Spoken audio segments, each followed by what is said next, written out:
எல்லாருக்கும் வணக்கம். Welcome to VSPARKZ channel. So இந்த வீடியோவில் எப்படி ஒரு AWS EC2 லைனக்ஸ் இன்ஸ்டன்ஸை கிரியேட் பண்ணுறதுன்னு பார்க்க போகிறீங்க. ஸோ இந்த வீடியோ உங்களுக்கு பிடிச்சிருந்தா VSPARKZ சேனலுக்கு சப்ஸ்கிரைப் பண்ணுங்கள். ஃபர்ஸ்ட் AWS EC2 அப்படின்னா என்னென்னு பார்க்கலாம். EC2 stands for elastic compute cloud. அது வந்து ஒரு AWS சர்வீஸ். ஸோ இந்த EC2 சர்வீஸ் மூலமாக நம்ம விர்ச்சுவல் மிஷின்ஸை க்ரியேட் பண்ணி ஆக்சஸ் பண்ணிக்கலாம். ஸோ இந்த AWS EC2 இன்ஸ்டன்சஸ் எல்லாமே வந்து AWS க்ளவுடில் தான் ரன் ஆக போகுது. ஸோ இந்த மாதிரி AWS மிஷின்ஸ் யூஸ் பண்ணுறதுனால உங்கள் ட்ரெடிஷ்னல் டேட்டா சென்டருக்கு செலவு பண்ணுற காஸ்ட்டை நீங்கள் குறைச்சிக்கலாம். அதாவது ஃபிசிக்கல் மிஷின்ஸாக நீங்கள் வாங்காமல் க்ளவுடு மிஷின்ஸாக வாங்கி யூஸ் பண்ணிக்கலாம். இந்த மிஷின்ஸை தான் வந்து EC2 மிஷின்ஸ் ஆர் EC2 இன்ஸ்டன்சஸ்ன்னு சொல்கிறாங்க. க்ளவுடில் நீங்கள் எவ்வளோ யூஸ் பண்ணுறீங்களோ அதுக்கு மட்டும்தான் நீங்கள் சார்ஜ் பே பண்ண போகிறீங்க. யூஸ் பண்ணாத நேரத்துக்கு நீங்கள் சார்ஜ் பே பண்ண மாட்டீங்க. EC2 மிஷின்ஸ் அதை க்ரியேட் பண்ணுறதுக்கு முன்னாடி சில வார்த்தைகளை நம்ம தெரிஞ்சுக்கணும். First AMI Amazon machine images. OS level images or டெம்ப்ளேட்ஸை AMIன்னு சொல்கிறாங்க. உங்கள் மிஷின்ஸோட கான்ஃபிகரேஷன்ஸ், அதாவது CPU, memory, storage, network capacity, இது எல்லாத்தையும் டிஃபைன் பண்ணுறது தான் இந்த இன்ஸ்டன்ஸ் டைப். ஒரு இன்ஸ்டன்ஸ் டைப்ஸுக்கும் ஒரு கான்ஃபிகரேஷன்ஸ் இருக்கும். இந்த கான்ஃபிகரேஷன்ஸை வந்து நம்மளால் கஸ்டமைஸ் பண்ண முடியாது. எல்லாமே predefined by AWS. So உங்கள் க்ளவுட் மிஷின்ஸை செக்யூராக கனெக்ட் பண்ணுறதுக்கு கீ பேர்ஸ் யூஸ் பண்ணுறோம். Next is elastic block store. So EBSம் ஒரு சர்வீஸ். இது மூலமாக நம்ம மிஷினுக்கான பர்சிஸ்டன்ட் ஸ்டோரேஜ் வால்யூம்ஸ் கிடைக்கும். AWSோட சர்வீஸ் எங்கெல்லாம் வந்து ப்ரொவைட் பண்ணுறாங்களோ அந்தந்த கண்ட்ரீஸை வந்து ரீஜன்ஸ்ன்னு சொல்கிறாங்க. ஒரு கண்ட்ரிலையும் 2 or more டேட்டா சென்டர்ஸ் இருக்கும், AWS டேட்டா சென்டர்ஸ். அந்த டேட்டா சென்டர்ஸை அவைலபிலிட்டி ஜோன்ஸ்ன்னு சொல்கிறாங்க. நம்ம மிஷினுக்கான ஃபயர்வாலை செக்யூரிட்டி குரூப்ஸ்ன்னு சொல்கிறாங்க. Next is virtual private cloud. அதை வந்து சிம்பிளாக VPCன்னு சொல்லுவாங்க. இது வந்து ஒரு AWS சர்வீஸ். இது மூலமாக நம்ம மிஷினுக்கான ஒரு லாஜிக்கல் வர்ச்சுவல் நெட்வொர்க்கு கிடைக்கும். நெக்ஸ்ட் நம்ம ஒரு ஃபிசிக்கல் மிஷினையும் ஒரு AWS EC2 மிஷினையும் ஆர்கிடெக்சரல் கம்பேரிசன் பண்ண போகிறோம்.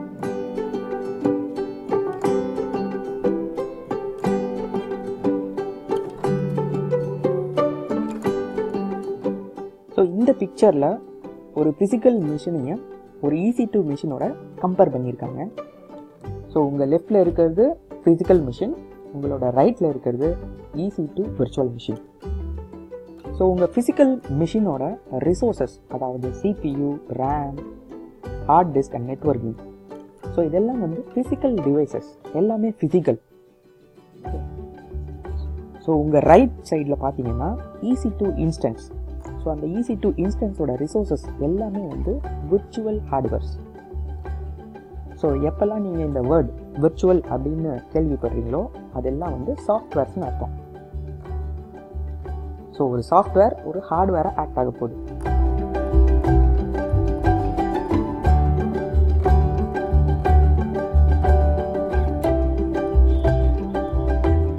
ஸோ அந்த ஹார்ட்வேர்ஸ் எல்லாத்தையும் டிஃபைன் பண்ணுறது தான் இன்ஸ்டன்ஸ் டைப். ஸோ உங்கள் EC2 இன்ஸ்டன்ஸோட கான்ஃபிகரேஷன்ஸ் ஆர் ஹார்ட்வேர்ஸை பொறுத்து இன்ஸ்டன்ஸ் டைப்பையே ஃபேமிலிஸாக கிளாஸிஃபை பண்ணாங்க. Okay, general purpose, compute optimised, storage optimised, memory optimised, accelerated கம்ப்யூட்டிங்னு கிளாஸிஃபை பண்ணாங்க. ஒரு ஃபேமிலிக்குள்ளேயும் சப் இன்ஸ்டன்ஸ் டைப்ஸ் அவைலபிளாக இருக்கும். நீங்கள் AWS EC2 மிஷின் க்ரியேட் பண்ணும்போது எந்த பர்பஸ்க்காக அந்த மிஷினை க்ரியேட் பண்ணுறீங்களோ அதை பொறுத்து தான் இந்த ஃபேமிலியை சூஸ் பண்ணணும்.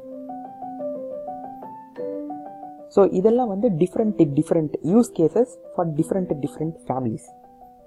ஃபார் எக்ஸாம்பிள் நீங்கள் எப்போ ஒரு கம்ப்யூட் ஆப்டிமைஸ்டு ஃபேமிலியை சூஸ் பண்ணுவீங்க அப்படின்னு பார்த்தீங்கன்னா, எப்போ உங்களோட அப்ளிகேஷன்ஸ், அதாவது அந்த மிஷினில் உள்ளே போடுற அப்ளிகேஷனுக்கு சிக்னிஃபிகண்ட் ப்ராசஸிங் பவர், அதாவது சிபியும் எப்போ அதிகமாக வேணுமோ அப்போ நீங்கள் இந்த கம்ப்யூட் ஆப்டிமைஸ்ட் மிஷின்ஸை சூஸ் பண்ணிக்கலாம். எப்போ உங்களோட அப்ளிகேஷன்ஸ் வந்து பேரலல் ப்ராசஸிங் நிறைய ரன் பண்ணணுமோ அப்போ வந்து நீங்கள் மெமரி ஆப்டிமைஸ்ட்டு சூஸ் பண்ணிக்கலாம். எப்போ உங்களோட ஸ்டோரேஜ் ரொம்ப ஃபாஸ்ட்டாக இருக்கணுமோ அப்போ ஸ்டோரேஜ் ஆப்டிமைஸ்ட்டு சூஸ் பண்ணிக்கலாம். இப்போ we are going to see a demo. So இந்த டெமோவில் நீங்கள் எப்படி ஒரு AWS EC2 லைனக்ஸ் இன்ஸ்டன்ஸை க்ரியேட் பண்ணுறதுன்னு பார்க்க போகிறீங்க. ஸோ AWS ஆக்சஸ் பண்ணோன்னா உங்களுக்கு ஒரு அக்கௌண்ட் வேணும். So AWS gives 12 months free tyre access. So அது என்கிட்ட இருக்குது. ஸோ அந்த ஃப்ரீ டயர் ஆக்சஸை வச்சு தான் நான் இப்போ லாகின் பண்ணுறேன்.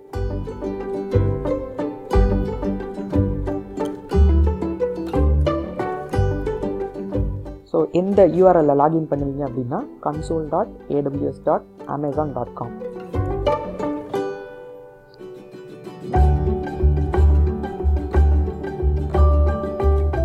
ஸோ என்னோட அக்கௌண்ட்டில் நான் இப்போ லாகின் பண்ணுறேன். ஸோ இதுதான் AWS மேனேஜ்மெண்ட் கன்சோல். உங்களோட லெஃப்ட் டாப்பில் பார்த்தீங்கன்னா சர்வீசஸ்னு ஒரு ஆப்ஷன் இருக்கும். அதை கிளிக் பண்ணிங்கன்னா உங்களுக்கு என்னென்ன சர்வீசஸ் அவைலபிளோ அதெல்லாம் டிஸ்பிளே ஆகும். அதில் EC2 அப்படிங்கிறத சூஸ் பண்ணுங்கள்.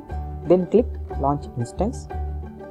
ஸோ இந்த பேஜில் நீங்கள் பார்க்குறது எல்லாமே வந்து AMIs, அமேசான் மிஷின் இமேஜஸ். ஒவ்வொரு ரோவுமே வந்து ஒவ்வொரு இமேஜ் டெம்ப்ளேட். ஃபஸ்ட்டு ரோ பார்த்தீங்கன்னா it's a Linux image developed and distributed by Amazon. அதை தான் நான் சூஸ் பண்ணுறேன். இந்த பேஜில் உங்களோட ஃபேமிலிஸ், அதாவது உங்களோட இன்ஸ்டன்ஸோட ஹார்ட்வேர்ஸை நீங்கள் டிஃபைன் பண்ணுறீங்க. நம்மளோட ஃப்ரீ டயரில் T2 மைக்ரோ அப்படின்ற டைப் மட்டும்தான் ஃப்ரீ. ஸோ அதை தான் நம்ம சூஸ் பண்ணுறோம். ஸோ இந்த T2 மைக்ரோ இன்ஸ்டன்ஸை தவிர மற்ற எல்லா இன்ஸ்டன்ஸ் டைப்ஸும் வந்து சார்ஜபிள். ஸோ இந்த இன்ஸ்டன்ஸ் டைப்ஸ் எல்லாம் வந்து உங்கள் ஃப்ரீ டயரில் கவர் ஆகாது. ஸோ இத்தனை இன்ஸ்டன்ஸ் கேட்டகரிஸ் இருக்குது. ஸோ இந்த பேஜில் உங்கள் இன்ஸ்டன்ஸ் எந்த நெட்வொர்க்கில் ரன் ஆகணும், ஓகே, எத்தனை நம்பர் ஆஃப் இன்ஸ்டன்சஸ் உங்களுக்கு வேணும், ஓகே, அது எல்லாத்தையும் இந்த பேஜில் டிஃபைன் பண்ணிக்கலாம்.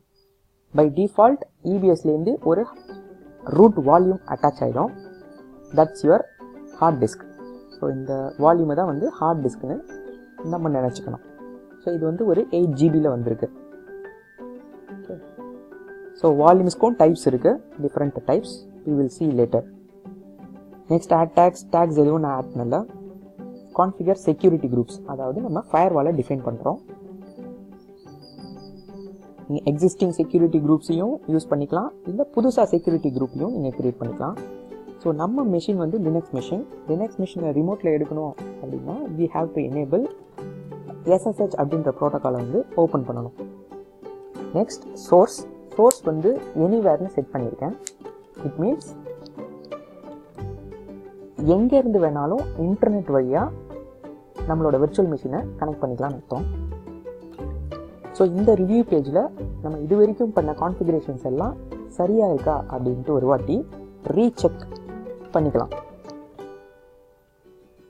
ஃப்ரீ டயர் எலிஜிபிளாக நம்ம AMI, நம்மளோட மிஷின் T2 மைக்ரோஸ் சூஸ் பண்ணோம், அதுதான் சூஸ் ஆகிருக்கா, அப்புறம் என்ன செக்யூரிட்டி குரூப் சூஸ் பண்ணோம், அதோட ப்ரோட்டோகால்ஸ் என்ன, அது எல்லாத்தையும் செக் பண்ணிக்கலாம்.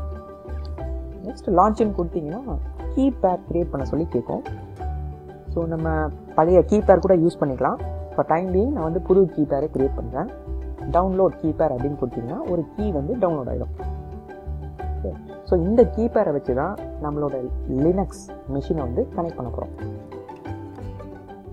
ஸோ நம்மளோட விர்ச்சுவல் மிஷின் வந்து லான்ச் ஆகிடுச்சு. ஸோ நம்மளோட EC2 Instance or EC2 virtual machine. So நான் அதுக்கு வந்து ஒரு டேக் போட்டுறேன். நேம்ன்ற காலமில் ஒரு டேக் போட்டிருக்கேன் லினக்ஸ்ன்ட்டு. ஸோ இன்ஸ்டன்ஸ் இன்னும் வந்து பெண்டிங் ஸ்டேட்லேயே இருக்குது, இன்னும் ரன் ஆகலை. கொஞ்ச நேரத்தில் அது ரன் ஆகிடும்.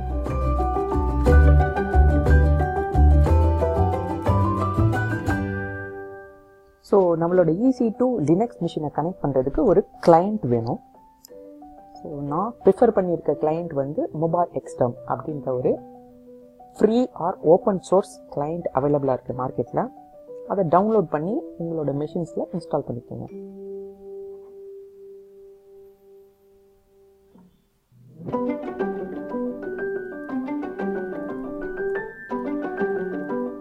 ஸோ நம்மளோட பர்பஸ்க்கு ஃப்ரீ டயரே போதும். நீங்கள் ஃப்ரீ டயர் சூஸ் பண்ணி போர்ட்டபிள் எடிஷன் அப்படின்ற ஒரு எடிஷனை கிளிக் பண்ணிங்கன்னா உங்களோட MobileXterm கிளைண்ட்டோட ஃபைல்ஸ் எல்லாம் வந்து டவுன்லோட் ஆகிடும். அதை உங்களோட லோக்கல் மிஷினுக்கு உங்களுக்கு தேவையான பாத்தில் மூவ் பண்ணிடுங்க.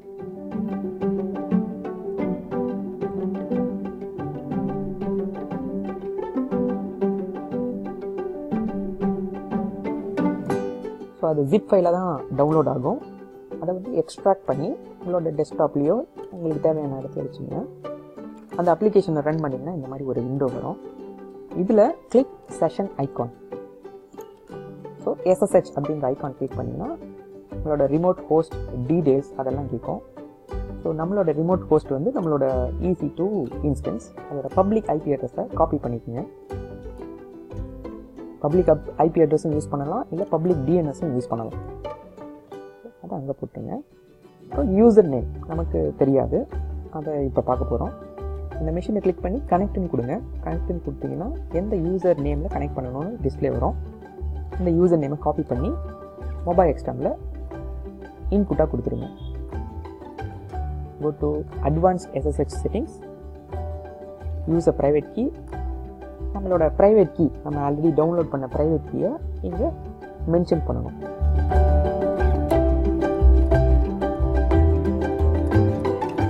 mumbai.pem அப்படின்றது தான் நம்மளோட ப்ரைவேட் கீ. இதை கிளிக் பண்ணி ஓப்பன்னு கொடுத்தீங்கன்னா அந்த கீ வந்து ரெஃபர் ஆகிடும்.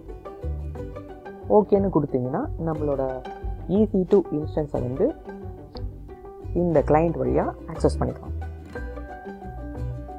கிராஸ் செக் பண்ணுறதுக்காக IP ஸ்பேஸ் ADDR IP அட்ரஸை செக் பண்ணிங்கன்னா அதோட அந்த மிஷினோட ப்ரைவேட் அட்ரஸ் வந்து டிஸ்பிளே ஆகும். அதுவும் க்ளவுட் கன்சோலில் இருக்கிற அட்ரஸும் சேமான்னு செக் பண்ணிங்க. ஸோ இப்படி தான் வந்து நம்ம EC2 இன்ஸ்டன்ஸை ஆக்சஸ் பண்ணோம். ஸோ இதில் சில வார்த்தைகள்லாம் நம்மளுக்கு தெரியாமல் இருக்கும். ஸோ ஃபர்தராக நீங்கள் AWS பற்றி படிக்கும்போது அந்த வார்த்தைகளை ஒவ்வொன்றா கற்றுக்குவீங்க. ஸோ நம்மளோட கிளைண்ட் மிஷின்லேருந்து இன்டர்நெட் ஆக்சஸ் பண்ணி நம்மளோட EC2 இன்ஸ்டன்ஸை கனெக்ட் பண்ணி ஆக்சஸ் பண்ணோம்.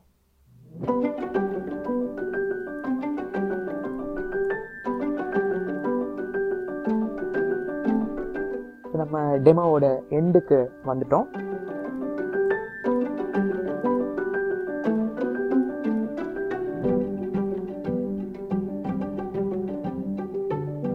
இந்த வீடியோ உங்களுக்கு பிடிச்சிருந்தா VSPARKZ சேனலுக்கு சப்ஸ்கிரைப் பண்ணுங்கள். இவ்வளோ நேரம் டைம் ஸ்பெண்ட் பண்ணி இந்த வீடியோ பார்த்ததுக்கு ரொம்ப நன்றி.